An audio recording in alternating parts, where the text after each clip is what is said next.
Sri Krishna Chaitanya Prabhu Nityananda Sri Advaita Gadadhar Sivasadi Gaur Bhaktivinoda Ki Jai. Sri Sri Radha Krishna Go Gopinath Dham Kund Radha Kund Giriyodham Ki Jai. Vrindavan Dham Ki Jai. Navadvip Dham Ki Jai. New Navadvip Dham Ki Jai. Jagannath Puri Ki Jai. Ganga Mai Ki Jai. Samvita Bhaktivinoda Ki Jai. All glories to the Assembly of God. All glories to the Assembly of God. All glories to the Assembly of God. Thank you. All glories to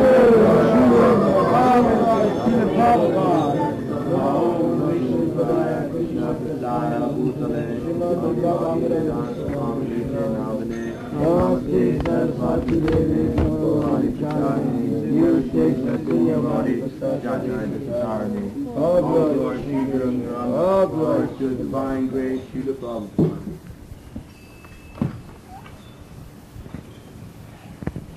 So,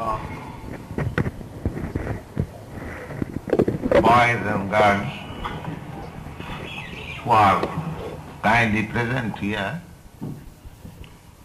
to cooperate with this movement, Hare Krishna movement,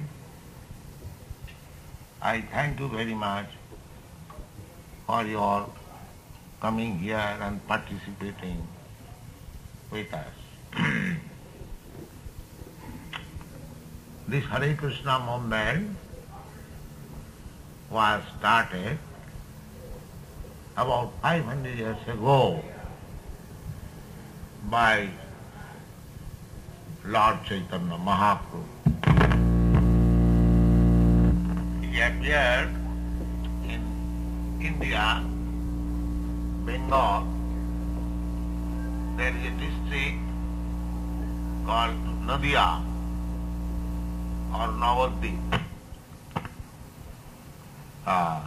In the latter part of the 15th century he appeared, and when he was only 24 years old, a young man, he had very nice, beautiful young wife, very affectionate mother at home, but he took sannyas. Sannyas means, perhaps you know, renounced order of life. According to Vedic system, one's life is divided into 4 parts. That is, a human program. Suppose one lives for 100 years. It is calculated that a man can live up to 100 years, although the duration of life is now reducing. So taking into consideration that a man lives for 100 years, so life is divided into 4 parts, namely brahmachari, student life, then grihastha, household life, then vanaprastha, retired life, then sannyas, renounced life. This is Vedic system. But Chaitanya Mahaprabhu, instead of waiting for the last stage of his life, he took sannyas at an early age, only 24 years old, when he should have begun the householder life. But he did not do so. For the benefit of the whole human society, he renounced his family life and took sannyas and extensively traveled all over the tract of land called now India. But he predicted that these missionary activities will be spread in future in as many towns and cities are there on the surface of the globe. And he entrusted Indians, those who are born in India, he entrusted them that please convey this message throughout the whole world. The exact language, Bengali language, Bharat ভূমিতে মনুষ্য জন্ম হইল যার জন্ম সার্থক করি করো পরোপকার. This means that anyone who has taken birth in India as a human being will kindly make his life successful, and after making his life successful he would distribute this knowledge throughout the whole world for the welfare of the human society. This was his order. And prediction, পৃথিবীতে আছে যত নগরাদি গ্রাম সর্বত্র প্রচার হইবে মোর নাম. He also predicted that I shall be well known all over the world in as many villages and towns are there. So this mission is in pursuance of Lord Chaitanya's mission. We are trying to spread his message throughout the whole world, and by the grace of his lordship we are getting good response. We have got by this time about 100 branches all over the world, Europe, America, Australia, and Far East, Middle East, India, everywhere we have got branches. And I am very much obliged to you, to your country, USA. You are mostly cooperating with this movement. All my students, boys and girls, they are mostly American young boys and girls. There are others also, but you are predominant. Therefore, I must thank you very much. So, you are a very prominent country all over the world, America. You have got your prestige as the richest nation. Not only that, you are advanced in economic development, scientific development. There is unity with you on account of your benevolent activities, that you are forward in supplying foodstuff to the undeveloped countries. You supply money also for development. You have got very philanthropic work, and your country is respected all over the world.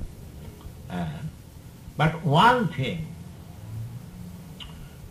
you should know, that at the present moment we are united chronologically, historically, by economic development, by scientific advancement, but still we are fighting one another. In spite of our willingness to cooperate, there is fight. Just in today's paper I was reading that there is some indication that Mr. Nixon, your president, has declared something that is very agitating. So, the point is that in spite of educational advancement, in spite of economic development, in spite of historical oneness, why we are fighting with one another? That is the question. That answer is given in the Vedic literature. What is that? Jasatma buddhi kunapeti dhatuki sadhik kalatra disubhoma ijjadhi jatirtha buddhi salilena karhiche janesu avignesu saiva gokhara. Gokhara. Gokhara means, go means cows and khara means asses. So, persons who are identifying this body as self, atmabuddhi, kunape siddhatu. This body is a bag made of bones, places, blood, urine, stool, muscles, and so many things, veins, so many things. It is a lump of matter. It is a big machine, very complicated machine. But we have taken that it is a bag of complicated machine. It is a bag. Just like you carry sometimes bag. Actually it is a bag. But unfortunately, we have identified ourselves with this bag. The bag, you keep something. But this something is not the bag. Similarly, I, you, or every one of us, we are now encased with this bag. Dehinasmin jata dehi kaumanam jauvanam jara. This education was given by Krishna, the Supreme Personality of Godhead, in the Bhagavad Gita to Arjuna. When Arjuna was identifying himself with this body, there was a war between two sections of cousin brothers. So when Arjuna, he was one side and his cousin brother was another side. So Arjuna actually came into the battlefield. He said to Krishna, Krishna was driving his chariot, "My dear Krishna, I don't like this war because the other side, they are all my family members, so I do not want to kill them." That was his problem. But the fighting was necessary for some reason. That was necessary. Sometimes fighting is necessary. Not that fighting you can abolish. It is not possible. Sometimes it is necessary, not always. But not for any unreasonable subject matter. Unless this fighting was there when there was no other way than to fight. Anyway, in that fighting, he was not willing to fight, although Krishna wanted him to fight. So there, at that time, he was given instruction on this Bhagavad Gita. So, he was to first understand that this body, we are not this body. We are different from this body. So, the first instruction he gave that dehinasmin jatha dehi kaumanam jauvanam jara tatha dehantaram prapti dhirastatta namayati. It is very instructive verse. Try to understand that within this body there is the soul. The body is called, in Sanskrit language, it is called deha. And the soul which possesses this body, just like I am possessing this body, you are possessing your body. We are all individual, person, soul. You have got your body, I have got my body, another has got his body. In this way you have got different bodies. So, we must understand this is the platform of cultural unity. When you understand that I am not this body, we have unity, economic unity, historical unity, scientific unity, But still we are fighting one another, nation to nation, person to person, individual to individual. There is no unity. That is the only cause is that they do not know that we are not this body. That we are spreading Krishna consciousness movement for understanding this simple philosophy that we are not this body. We have to rectify or purify this knowledge that I am this body. That is Krishna consciousness movement. It is very simple.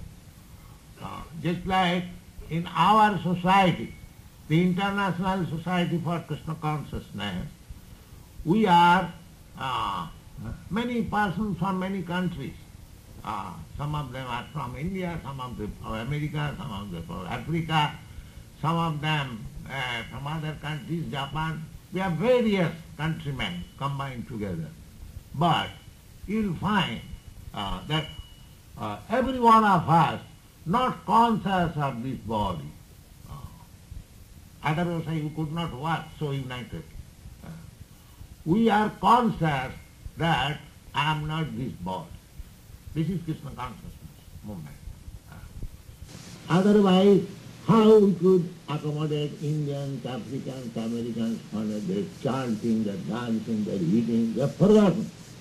They're forgotten that one is black, one is white, one is yellow, one is red, or one is green or red.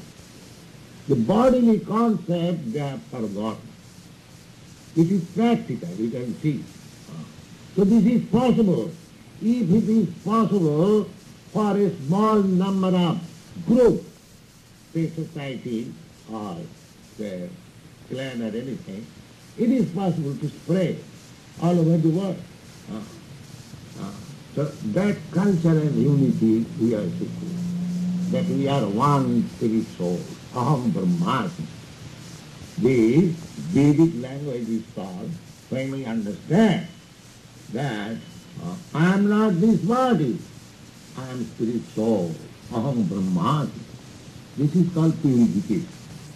At the time being, my consciousness is not purified. It is polluted. Because I am thinking I am Indian, you are thinking American, other is thinking I am African, another is thinking I am Hindu, other is thinking I am Muslim, other is thinking Christian, one is thinking I am man, another is thinking I am dog, I am cat. So many concepts. And we are fighting each other due to different concepts. But if we really come to the platform of spiritual consciousness, or Krishna consciousness, then we become immediately one. One. So, Krishna said that Dehinasmin Jatha Dehi Komara Jovanagajara. Very simple philosophy. The Dehi, the possessor of the body, is within this body. Just like you are within this room, or within your country, or within this car. Within. Similarly, ultimately, you, all of us, within this body. And how you can perceive? You can perceive very easily. That you can remember that you are a child. At that time, you can remember what you are doing. Now you are existing. You remember that you have a body, child body like this. But that body is gone. But you are still here. It is not difficult to understand. I am old man. I can understand. I can remember when I was a baby, 6 months old, I still remember that I was lying down on my elder sister's lap, and she was knitting what? I was sick. I remember. Similarly, when I was only 1 year old, there was a big Sankirtan party, and I also joined, and I was simply fingered the lower portion of the leg. I can still remember. Because my body was so small, you see. And so many things I can remember in my childhood, my youthhood, In my family life, I was a family man, of course. So I remember, now I am old. Now just think about where those bodies are gone. You may say the body has grown up, either grown up or changed.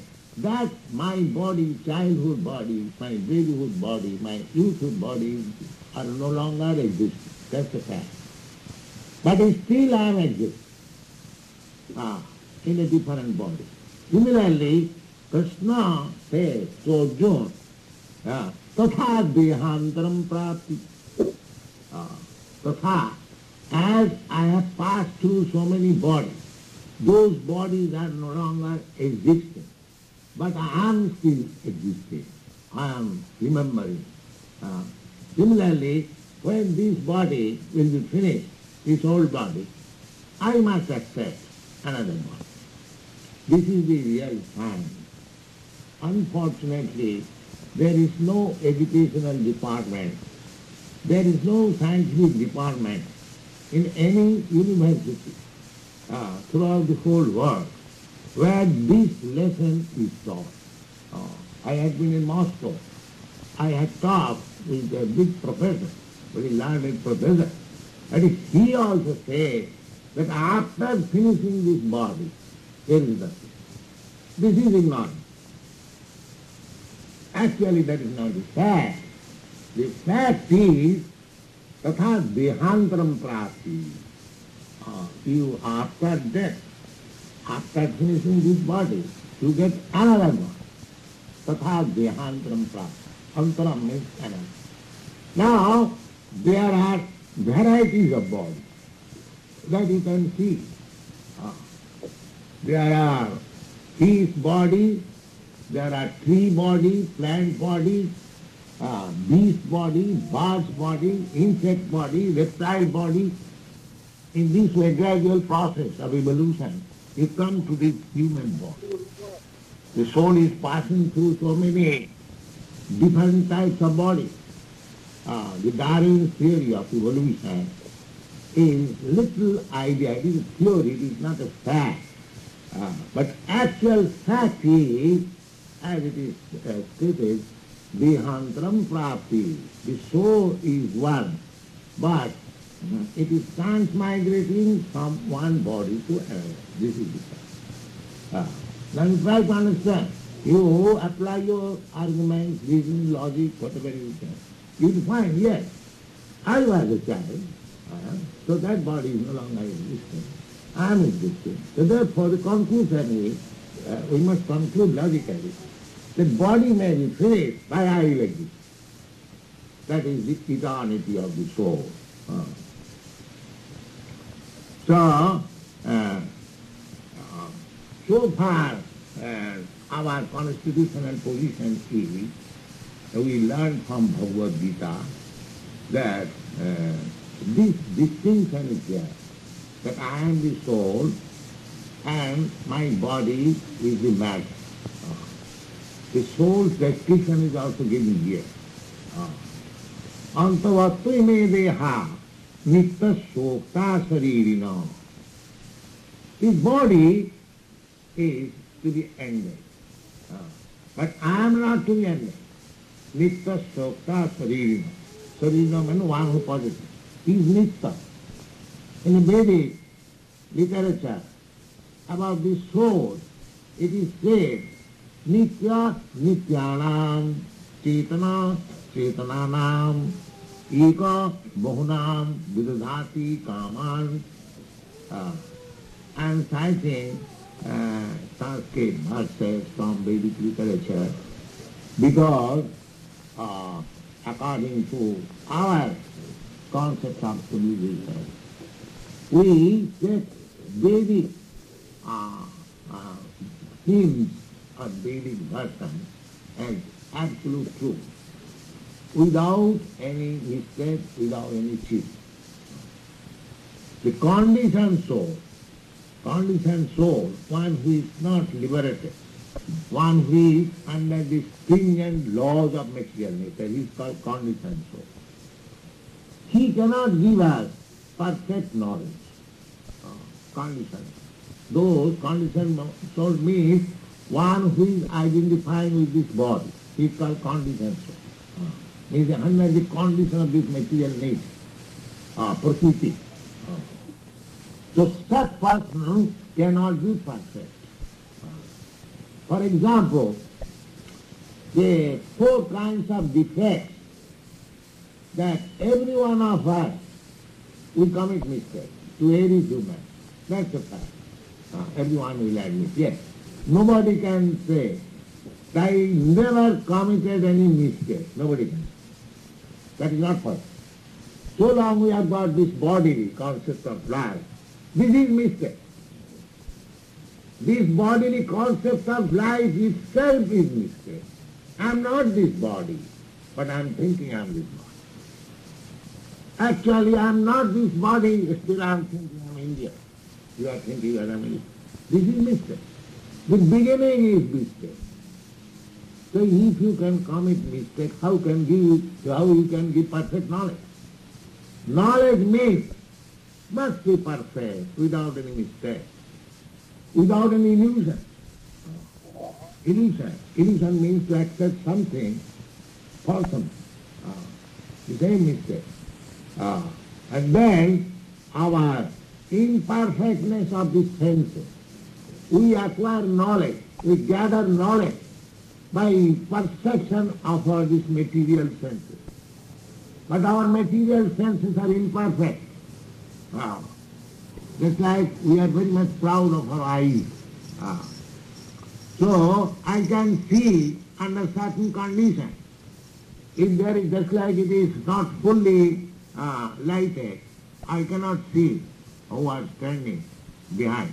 But if there is sufficient light, I can see. Therefore my seeing power is dependent on the varieties of light.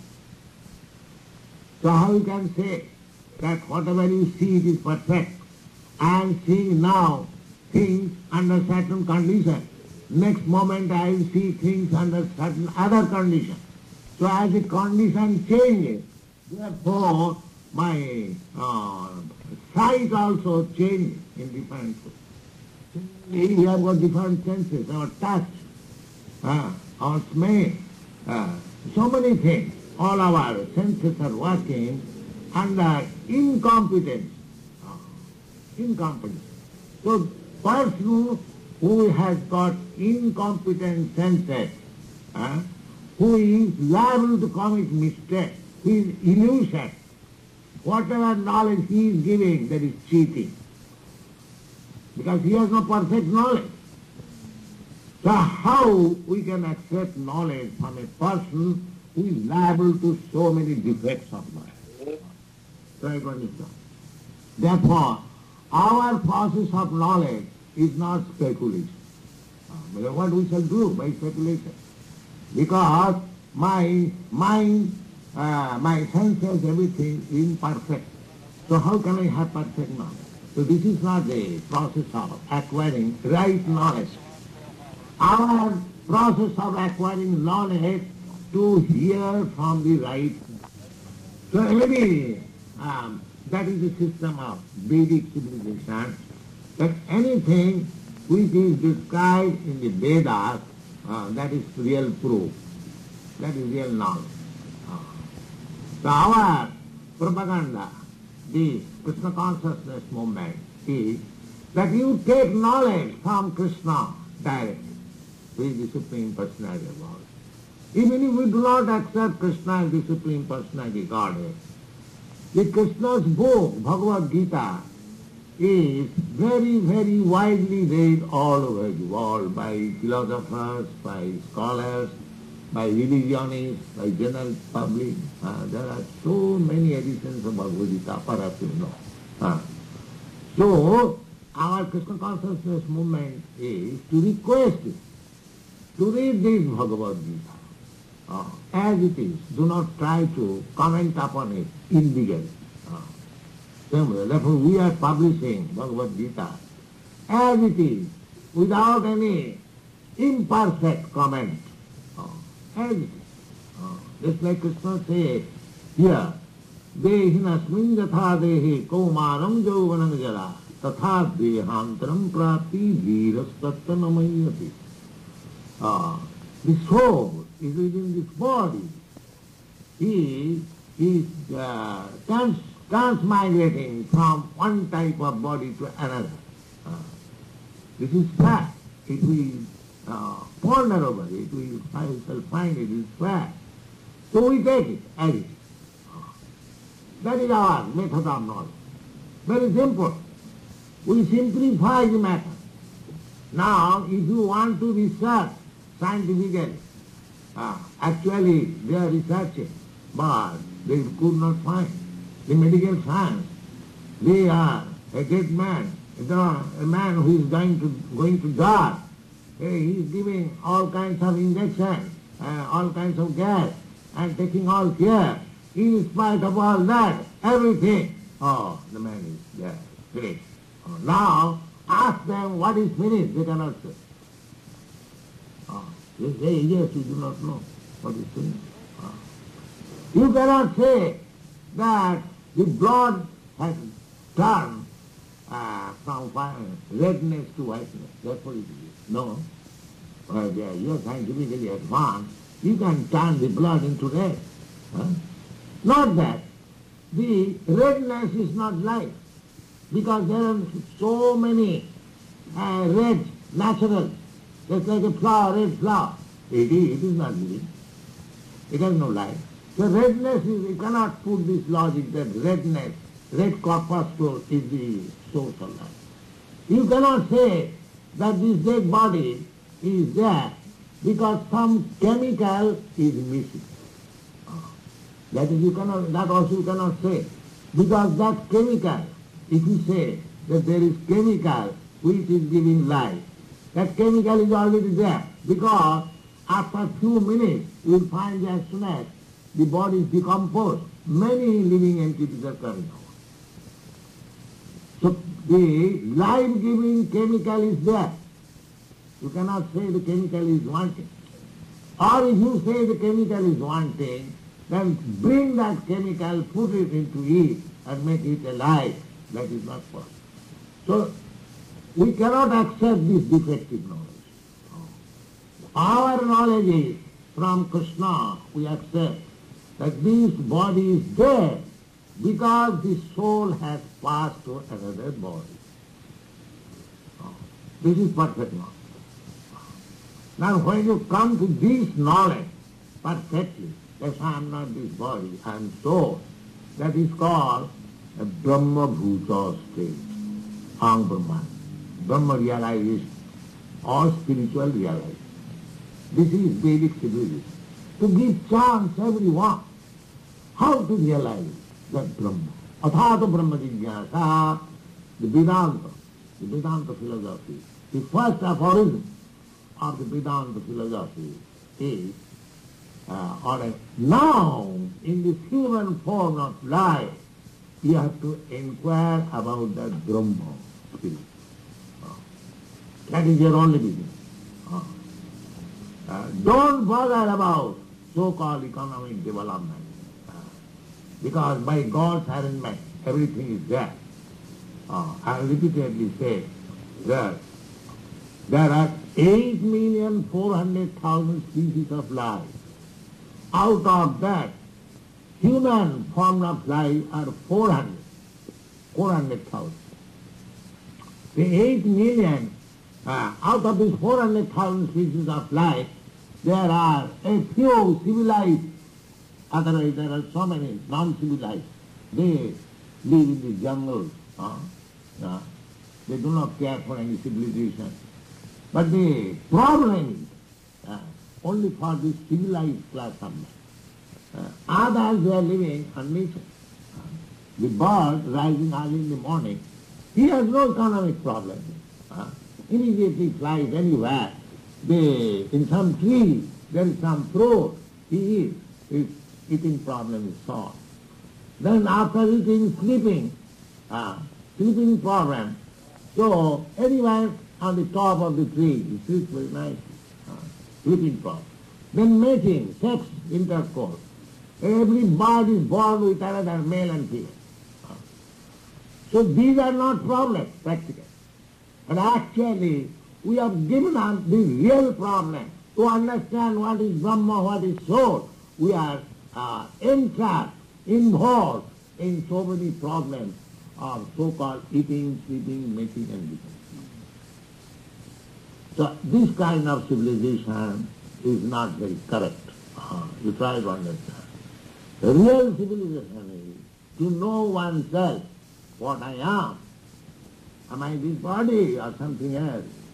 That is real civilization. For this purpose there must be university.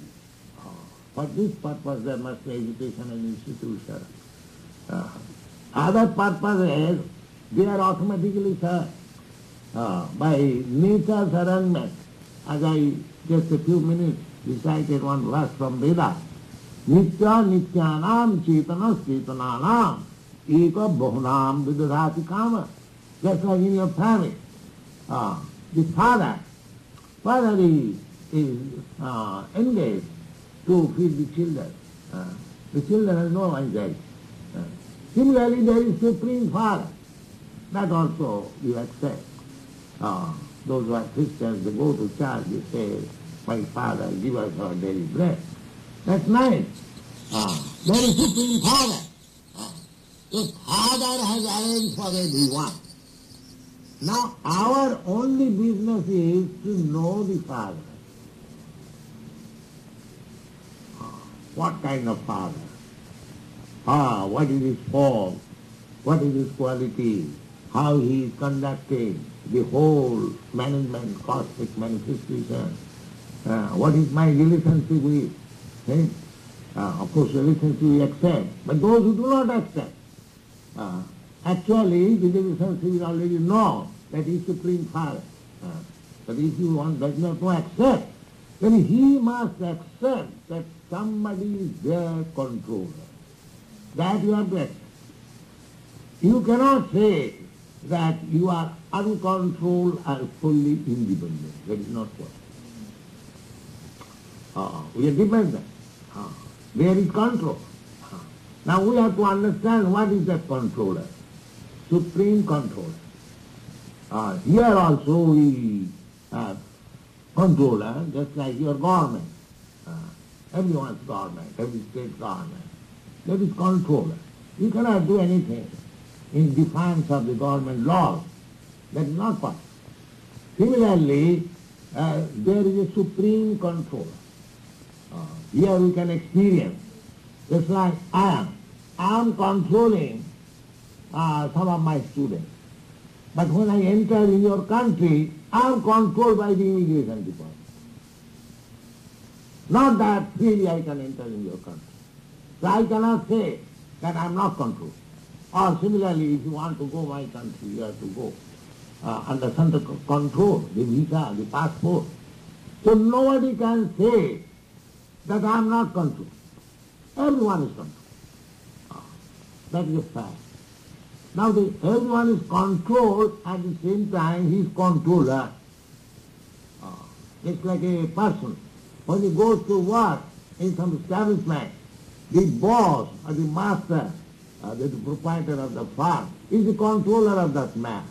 But when he comes back to his home, he is controller of his wife, children or servants. So here we find in this material world, go, any man, take any man. Just like your President Nixon. He is controlling the government, but he is also controlled by public opinion. So nobody can say that I am supreme control. Nobody can. He is simultaneously a controller and controlled. Nobody can say that I am fully controlled, I am not controlled. Nobody can say that. But there is a person who is controller but not controlled by anyone. That is God. So this is the conception of God. God means he is controller only, but he is not controlled. So if you find out somebody that he is not controlled, but he is controller only, that is God. Simple definition of God. Now the Vedic Shastra, the Vedic knowledge has found that controller. What is that controller? Krishna. Ishvara Parama Krishna. Sachidananda Vigraha. Anadi Ladi Govinda. Sarva Karana Karanam. By the Saraswati. By great sages, in India. Still there are many 70% sages. They are simply interested with the supreme control. So, by their research work, they have found out the supreme person who is simply controller, but he is never controlled by anyone. That is Krishna. So we are spreading that Krishna consciousness movement to let you know the supreme controller and how he is controlling. These things are preliminary discussed in this Bhagavad Gita. So our movement is to preach the Bhagavad Gita as it is and to bring the supreme controller before you and to carry out the order of the supreme controller. The supreme controller's order is Sarvadharman Parityajya Mamekam Saranam Vraja. You simply surrender unto me, I take charge. So if you kindly follow our instruction, our philosophy, and if you surrender yourself to Krishna, your life will be happy. Thank you.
Bhagavan ki jai.